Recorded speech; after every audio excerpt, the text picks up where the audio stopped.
Thank you. Okay, well, it's a pleasure to be back and talk to you about some more exciting developments in neuroendocrine oncology. We're going to talk about peptide receptor radiotherapy, which goes by the initials PRRT. You could see the highlighted letters make up PRRT. So how does this work? Remember in my first talk, I talked about the somatostatin receptor.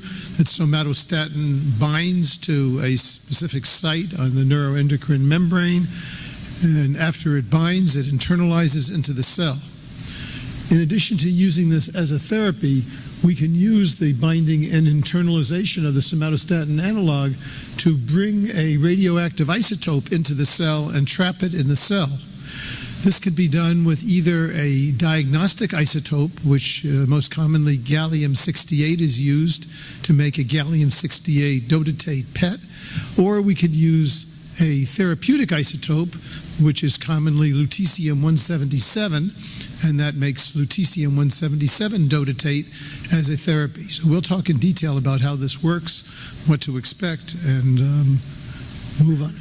So this is again showing you the analogs of somatostatin, which have a longer half-life and are used for all therapy and diagnostic purposes. We use octreotide or something very close to octreotide called octreotate. And this is what happens. Now, how does the PRRT work? Lutathera, lutetium-177 dotatate or dota-octreotate, involves an intravenous injection of a radioactive somatostatin analog, which goes by the brand name of Lutathera, injected intravenously. After it's injected intravenously, the molecules swim around and they stick to the neuroendocrine somatostatin receptors on the neuroendocrine cells. Okay? Then, after sticking to the somatostatin receptors that are present on the neuroendocrine cells, they become internalized in the cell, and then they're able to exert their action in killing the cancer cell and cells that are surrounding it by the radiation that's produced. And we'll go into a little bit more detail. So if this is a molecule of somatostatin receptor, is what is called target. That's the somatostatin receptor on the neuroendocrine cell. The thing that is red that says ligand is the octreotide or octreotate that sticks to the somatostatin receptor. DOTA is a chelator that holds the radioactive material, and then into that you can either put in the imaging agent or the therapeutic agent, as I said. It's as soon as it's injected intravenously, as soon as the somatostatin analog part sees the somatostatin receptor, it sticks, and then it goes into the cell and is stuck. Now, several kinds of radiations have been used for PRRT in recent years. The first one was the same material that's used for an octreoscan, indium-111 attached to octreotide, and basically just using lots and lots of octreoscans at the same time, you give a high dose of radiation. This actually can stop neuroendocrine tumor cells from growing, but the electrons that are produced don't travel very far, and the results are not as dramatic as they are with the isotopes that we're using now. Yttrium-90 combined to octreotide has been used quite extensively in Europe. There's less experience with it in the United States. It uses a stronger electron that travels further, so that when the radioactive ray comes out, instead of traveling 2 millimeters, which is roughly a 1/16 of an inch, that's what you see from Lutathera, from lutetium-177, with the yttrium-90, the penetration is about 12 millimeters. It's about half an inch. So there's more collateral damage. If you have 20 tumors in the liver, you actually could nuke normal liver cells for a half an inch around each of the tumors, causing a little bit more damage. It also causes a little more damage in the kidneys and in the bone marrow, and there may be a little bit more problem with kidney failure or pre-leukemic changes. This medication is less used in the United States, although theoretically for very large tumors it may have an advantage. Lutetium-177 is a isotope that shoots out a killer beta particle, an electron, that travels only 2 millimeters, again roughly 1/16 of an inch, which is not very far and causes very, very little collateral damage. Okay? 90% of all the radiation that comes out from lutetium-177 is this kind of beta particle that travels only such a short distance. There's also the other 10%, which is a gamma ray, which is in the therapy range and can actually be used for making nuclear medicine imaging, similar to an arterioscan. The treatment with PRRT for treating neuroendocrine tumors was originated in Europe, and the majority of the world experience actually comes from Europe. The European data that was published in the Journal of Clinical Oncology a few years ago and really led to the big trials that happened in America were based on this analysis. The treatment was given with lutetium-177, 200 millicuries every 8 weeks. The Europeans call it 7.4 gigabecquerels. It's the same quantity of radiation. They just call it something different.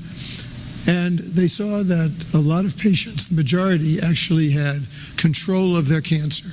The time of progression-free survival in patients who previously had other treatments and were progressing was an average of 40 months. It was generally quite tolerable if people's kidney function was not too bad.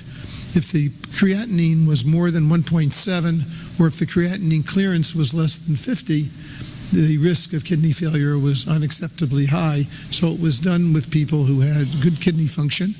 And in order to protect the kidneys, intravenous amino acids were used as an intravenous infusion. And then those amino acids are excreted in the urine and help prevent damage by absorption of the radiation in the kidney. When the treatment is used, the biggest problem with side effects happens during the time the amino acids are being infused. It actually can cause a fair amount of nausea, particularly if you use an amino acid mixture that includes all the amino acids in a TPN solution, which is what is usually used in this country. I think eventually will be replaced by arginine and lysine solution, which is going to cause a lot less nausea and will work hopefully just as well. You can get some pain associated with dying cancer. So you could have pain in the right upper aspect of your abdomen where your liver is from dying cancer. You could sometimes have some fever. You could sometimes have release of hormones from the tumor, and carcinoid syndrome symptoms can get worse. When patients go to PRRT, they have to be off somatostatin analogs at the time of treatment because you want to have your somatostatin receptors free for the radioactive material to bind to. In order to do that, you stop octreotide LAR, sandostatin LAR, and you stop lanreotide at least 4 weeks prior to the PRRT treatment, so those medicines can be completely out of your body. During that time, you can still use a self-injected subcutaneous octreotide 3 or 4 times a day and use that as a means of giving the octreotide that's necessary for controlling carcinoid syndrome. But you can't have the long-acting. The short-acting material is stopped 24 hours prior to the treatment. You have your treatment, and in the same day, after you have the treatment administered, before you leave the office, you can then get a long-acting octreotide or lanreotide injection, and you can start your short-acting as well. And if you're using telotrestat for carcinoid syndrome, of course, you can continue using telotrestat. So normally people are able to get through this period, although a little bit of inconvenience is involved. Later on, over the following weeks, sometimes people experience fatigue. They may experience some drop in blood counts, not very commonly low enough to need transfusions, but you can have anemia or a lowering of your white blood count or platelet count. The really serious side effects, namely kidney failure and getting leukemia from injury to the bone marrow, is very uncommon. but it is a theoretical possibility. It can happen in just a couple percent of patients, and it's much more common with the yttrium-90 than with lutetium-177. We haven't really seen this with the NETTER-1 trial I'll be talking to you about with lutetium-177, but PRRT is not a treatment that is without side effects. Everything that we're talking about has the potential for side effects, and you always have to say what is the benefit and what is the potential risk, and what is the best thing to do. Surgery has side effects, chemotherapy has side effects, and cancer has side effects. Okay. We know from preoperative imaging that people that have really strong somatostatin receptor expression do much better in responding to PRRT. This is a picture showing you what happens if the Octrio scan, which was done at the time of these initial trials before gallium-68 PET became the new standard, but it's similar with gallium-68 PET as well, that if the amount of uptake in the tumor is not more than the uptake in the liver, if it's less than the uptake in the liver, the chance of having a good response to PRT is low. If you have uptake that's greater than liver, it's higher. And if the uptake is much higher in the tumor than it is in the liver, the chance of response is very high. So most of the people who are treated with PRRT have uptake that is at least equal to liver, but preferably significantly more than liver. Those are the people that have the best response. So everybody needs somatostatin receptor imaging before PRRT. If the gallium-68 PET is negative, PRRT is not going to work. And you just have to move on and do other things. If that is strongly positive or significantly positive, then PRRT is a wonderful option. Thrombocytopenia means low platelet count, and low platelet count happens more in certain situations. When people are more than 70 years old, the platelet count is more likely to get low. If you have extensive bone metastases, you're more likely to have low platelets, since the platelets are made in the bone marrow, and if you have bone metastases, the bones are going to get more radiation. People have had a lot of chemotherapy. You can also see low platelets in that situation. And if you've had a problem with your kidneys not working very well, there's also more radiation retained in the body and platelets get lower. The platelets of all the blood counts are the ones that are the biggest problem, and if they get too low, you may need platelet transfusions to prevent bleeding. Again, not very common when current guidelines are being used. Another thing to know about PRRT is, unlike some other therapies, you don't necessarily see the tumors drop dead quickly. And before anybody gets PRRT, you should understand in advance that the imaging may actually look worse over the next few months. The reason is that radiation causes inflammation. Radiation injury causes inflammation, and part of inflammation is edema, it's swelling, and the tumors can swell. So you can get PRRT and then 2 months later get an MRI or a CAT scan, and you could put a ruler on the tumors and say that they're bigger. And there are people who have had PRRT prematurely stopped for not working when actually it was working just fine. There was so much inflammation that the tumor swelled. And then if you get another CAT scan 2 months or 4 months after that, you'll see the tumors have actually shrunk. And the shrinkage of tumor can happen over a long period of time. This shows you what happens if you get scans at 3 months and 6 months and 12 months, that as you go on, there are more and more people who have a situation of a shrunk up tumor.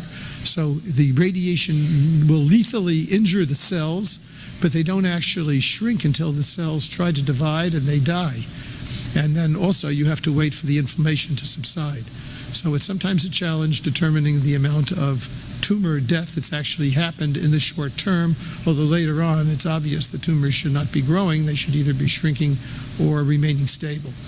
Sometimes a follow-up gallium-68 dotatate PET can be useful in determining how much is living tumor and how much is not. Okay, this is an example of somebody who has 3 lesions on the CAT scan that you could see. Over here is a tumor, and you just track them over time with multiple PRRT treatments, and you can see the tumors getting smaller.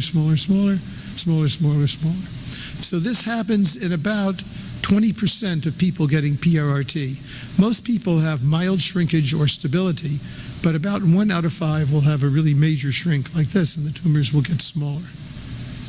This is another example of a CAT scan before and a CAT scan after, where the tumors just melt away from the PRRT in this patient with a pancreatic neuroendocrine tumor. The survival after PRRT is something where in European data that is not randomized, it looks like people who had PRRT live a lot longer, and I'll show you from the NETTER-1 trial where we stand on that as well. Now, NETTER-1 is the most important trial that's ever been done in PRRT. It's the trial that led to FDA approval of this treatment in the United States and in Europe. Remarkably, no randomized phase 3 trial of PRRT was ever done before NETTER-1, either in the United States or in Europe. So both continents pooled their resources and got together to do this study and try to answer the question as quickly as possible.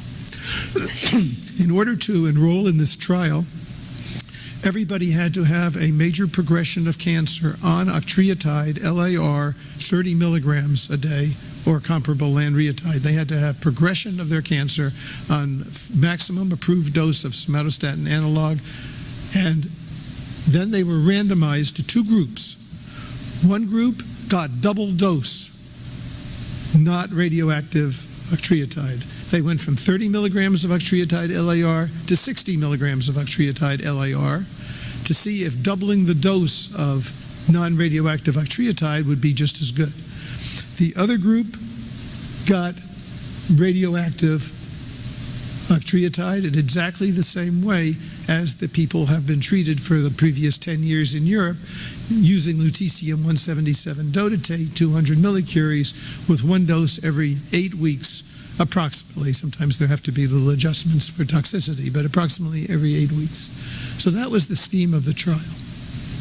This was published in New England Journal, and I was fortunate to be one of the people that was involved in designing and carrying out this trial. And the results were really remarkable for carcinoid tumors. Now remember, this particular trial was only intestinal carcinoid tumors. It was did not include any other site of neuroendocrine cancer, mid-gut neuroendocrine cancer. They did that to try to have a very homogeneous group and very even distribution between both treatment arms, although it did not include people with other sites. As I mentioned, approximately 20% of people had a major tumor shrinkage, which is defined as the tumors being reduced by 30% by measuring the largest diameters of tumors. Okay, complete response is rare. Most of those responses were so-called partial responses with a major shrinkage, although the little traces of cancer remained. The majority of the patients, 60%, were stable, and then 20% had progressive disease. I'll show you this on another picture. This is what we call progression-free survival. The top line are people who had PRRT.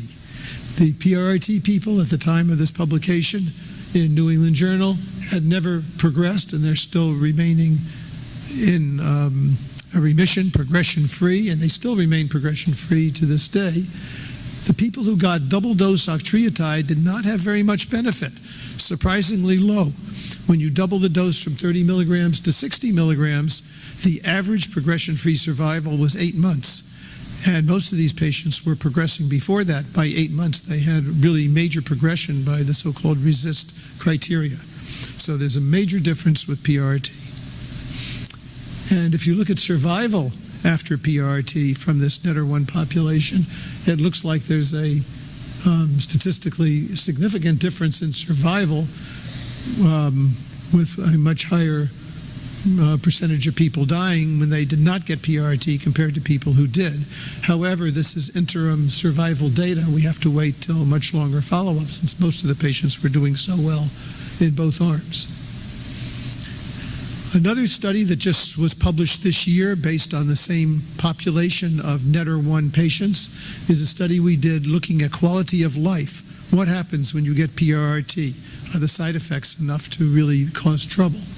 It turns out that the side effects were usually mild, usually was well tolerated, and quality of life improved with respect to reduced diarrhea, reduced flushing, reduced pain, increased energy, improvement in overall performance status, and improvement in multiple analyses of health scores on standardized tests of quality of life. So looking at all of these measures, PRRT was a good thing for improving quality of life as well as for shrinking cancer and probably prolonging survival. So this is very exciting data. There was an interim before the drug was released where we had the drug available on expanded access clinical trial where people who needed it could be treated. Now this expanded access not only was for intestinal carcinoid tumors, but really for any type of neuroendocrine tumor with positive somatostatin receptor imaging. Okay? So these patients were treated, and I had a large group of patients on this trial who did very well. And I'm showing you this. Now we know it's already approved. The trial has been closed, obviously, since it's an approved drug. We don't need an expanded access trial. I'm showing you this to show you what is considered to be reasonable eligibility criteria for who should be treated, because even today, this is a group that would be appropriate to consider PRRT. Number one, presence of metastatic or inoperable advanced disease that initially was midgut tumors, but now would include any type of gastrointestinal or pancreatic neuroendocrine tumors. Doesn't matter if it's from stomach, pancreas, intestines, or where. The proliferative rate in the clinical trials was Ki-67 less than 20%. In other words, well-differentiated neuroendocrine tumors.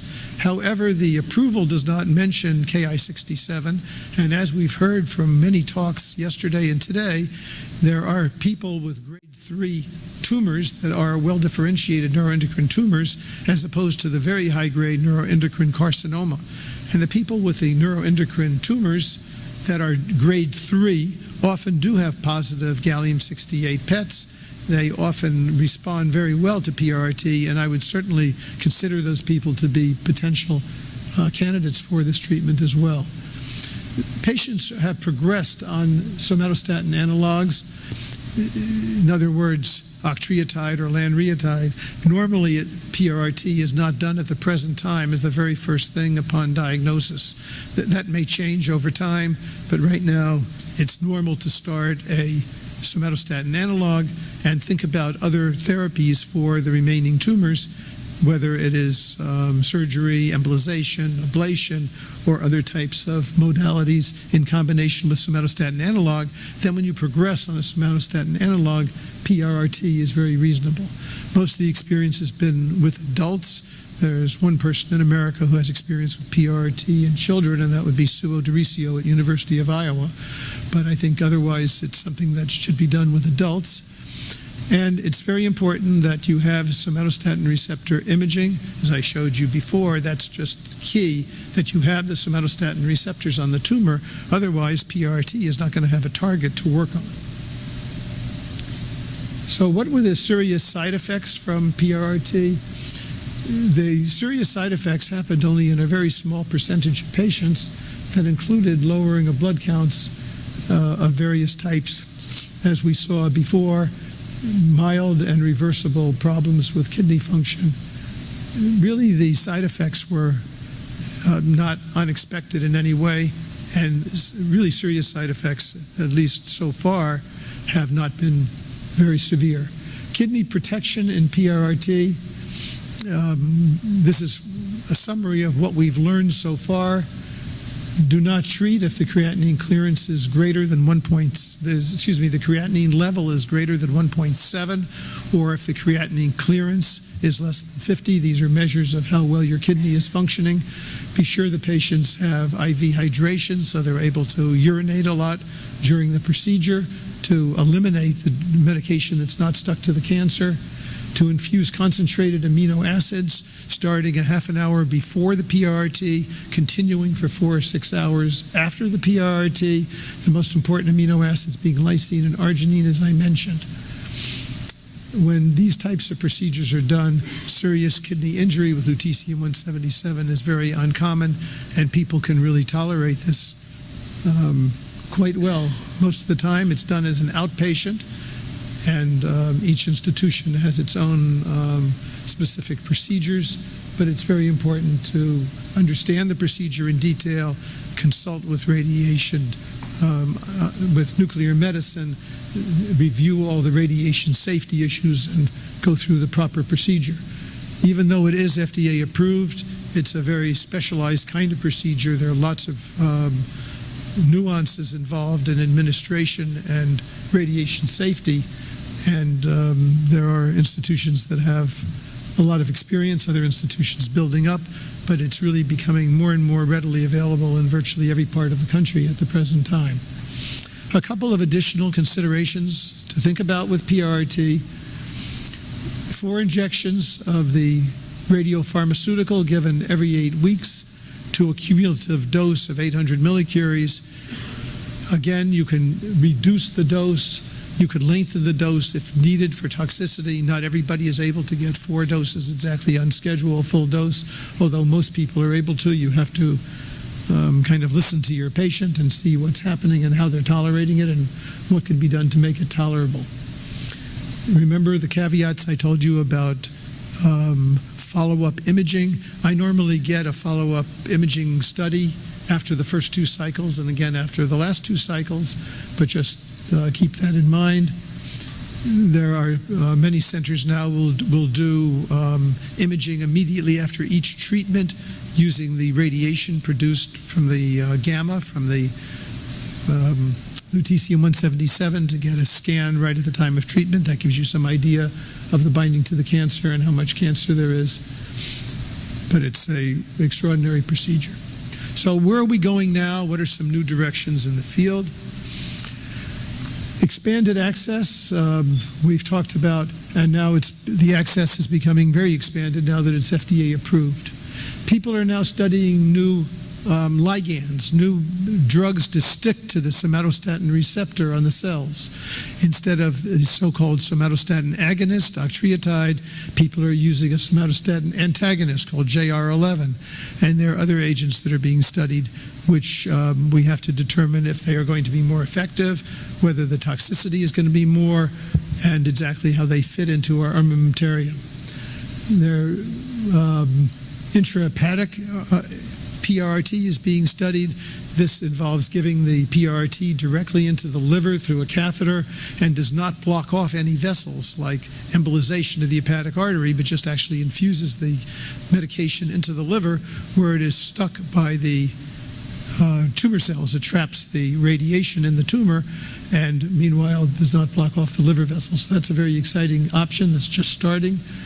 PRRT in combination with things like everolimus or capecitabine or immunotherapy and other things is being investigated. PRRT is being investigated with new isotopes, with alpha emitters, with all kinds of different agents to try to maximize effectiveness and minimize toxicity. New targets beyond the somatostatin receptor, so you don't have to treat only people that have a positive gallium-68 PET, but even people who have a negative gallium-68 PET potentially can be treated with other targets. For example, radioactive MIBG is now just starting to be investigated, and there are other types of agents. So I think we just have to stay tuned. Now, I think you know that the gallium-68 PET is way better than the Octreoscan, and makes a huge difference in management. We did 100 patients in California with gallium-68 PET compared to octreotide, MRI, CAT scan, and everything else, and the gallium-68 changed management in 60% of the patients. One of the exciting concepts that this is from Richard Baum and Bod Burka is where we're going now that we have gallium-68 dotatate for imaging and lutetium-177 dotatate for therapy. The same dotatate, the octreotate, is sticking to the cancer with the same binding affinity, sticking to the same cells in the same way. So you have now a predictive marker for success. You use the imaging agent, gallium-68, and you do a scan. If that is positive, it'll predict for success with lutetium-177 dotatate. And he's calling this theranostics, which is a word which is really caught on, and you'll be hearing a lot more of. That means therapy and diagnostics with the same molecular binding. So if you look at the top row here, this is a gallium-68 imaging. This is a CAT scan imaging. This is the fused images of the two things put on top of each other with the gallium-68 in red, the CAT scan in black and white. This is a patient in the very beginning, before PRRT, these bright little things staring at you that are just lit up like light bulbs. These are tumors in the liver. You could only see one of them really on the CAT scan. After one cycle of PRRT, you can see they're still there, they're getting a little smaller, but you can't even see them on the CAT scan. This is such a superior imaging. And you're using the imaging to guide your therapy. Okay, it's theranostics. You do another one here after the second cycle. You can see everything is gone on the second cycle, and everything it remains gone on the CAT scan. So this patient is now in a remission. Instead of going for 4 cycles, which is what we usually do, this patient stopped after 2 cycles and unfortunately recurred in a year. When the recurrence happened in a year, you couldn't see a thing on the CAT scan. The place that showed up the recurrence right away was the gallium-68 dotatate. So using the molecular imaging and molecular-driven therapy that are so complementary, theranostics is really the way of the future now with treating neuroendocrine cancers. As has been mentioned several times before, a multidisciplinary team is critical. At Mount Sinai, we have a neuroendocrine tumor board that meets every single week, and other neuroendocrine tumor centers that see a high volume of neuroendocrine tumors may do something similar. And we have all of the different specialties that you've been hearing about sitting around a table, looking at the x-rays, looking at the MRIs and CAT scans, looking at the gallium scans, looking at the pathology, discussing the patient's case, and trying to see what is best for every patient. As Dr. Anthony said a little bit earlier, not every zebra has the same kind of stripes. We have to do what is best for every individual zebra. And this is really the best way to do it, with the net patient being the most important person in this entire discussion. Okay, so how do we figure out what do we do first, second, and third? How do we decide where PRRT comes into play with all these different things that we have and we're talking about? And again, we don't have definite answers for everything, and that's why we need multidisciplinary tumor boards to discuss the best evidence and the best possibilities of each of the specialties. But the important concepts are, is the tumor localized or is it metastatic? If it's localized, you need a very good reason not to take it out, because surgery is potentially curative, and anything that is localized, whenever possible, you take it out. If it's metastatic, it opens up the possibility of using other treatments, and systemic treatments treating the body become more important. The site of metastasis is another very important item to go into the discussion. If the tumor is confined to the liver, we've been hearing lots of things about what you can do with all kinds of resections and ablations and embolizations and liver-directed therapy. However, if it's widely metastatic and you have it all over the place, just treating the liver because it's low-hanging fruit may not make any difference at all, and to have a risk of complications from doing major liver procedures while your other tumors in the abdominal cavity and bones and lung and whatever are growing is not going to be in your best interest. Pathology, again, has to go into consideration. We talked about it several times. Is the tumor a well-differentiated tumor, or is it poorly differentiated? Is it high grade? Is it low grade? How fast is it growing? How urgent are the treatments? How important is it to use something which kills rapidly dividing cells versus things that are best for cells that aren't so rapidly dividing? Very important is that doctors should use their head, and patients should use their head too. If a tumor is growing like crazy and you have a needle biopsy that says it's a low-grade tumor, something doesn't fit, because low-grade tumors don't go like crazy. if you have a tumor which is doubled in 3 months, that's not a low-grade tumor. That's a tumor which has a higher grade. And the problem is pancreatic neuroendocrine tumors are often diagnosed with a fine needle aspiration of a mass in the pancreas, and you have just a few cells in a needle, and the pathologist is guessing that it's probably not high grade, but maybe it's a much higher grade than you realize. And whenever you have a needle biopsy, you're seeing only a small fraction of the whole tumor. As you've heard, these are heterogeneous tumors, and sometimes the more aggressive areas could overgrow, and it does affect therapy and necessity of changing therapy. So be aware that it's not only what you get on your pathology report, but pace of growth. Primary site, we've heard that pancreas is much more susceptible to getting treated by temozolomide, Xeloda, by sunitinib, by other treatments that are not effective in, for example, intestinal carcinoids. Everolimus will work in almost any kind of neuroendocrine tumor that's well differentiated. So be aware of the primary site. Is the tumor making hormones or not making hormones? That's a critical item.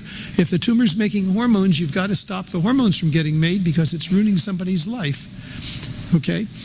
And not just for quality of life in the short term, but also potential of long-term complications like arsenoid heart disease. So if somebody's cancer is making a lot of tumor and there's a lot of syndrome, whether it's carcinoid syndrome or insulinoma syndrome or gastronoma syndrome or whatever, that would be an indication to be extra aggressive extra soon, whether it means doing hepatic artery embolization, whether it means resecting a lot more metastases more aggressively. These things go into the decision making. And finally, if tumors are symptomatic from the mass itself, if it's starting to block off blood vessels, if it's starting to block off intestines, if you have to do something right now, that's going to really push the surgical decision. If the tumor's not causing any symptoms, you could, wait for a while, you could plan, you could have time to think about it some more. But if you're, excuse me, have an urgent situation that needs action, then you have to make a decision to do something more aggressive right away. So that's really all I have to say in my formal remarks, and I'd be happy to answer questions later on. So thanks, everybody.